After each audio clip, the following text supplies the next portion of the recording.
નિર્મળ જલની ધાર ધરે કોઈ બિલી પત્ર ઉપહાર શિવાય ઓમ નમઃ કરે ઉચ્ચાર ધ્યાન શંકરનું ધરે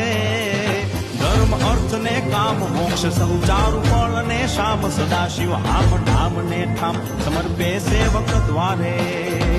હર હર હર મહાદેવ ભોલિયા હર હર હર મહાદેવ હર હર હર મહાદેવ ભોલિયા હર હર હર મહાદેવ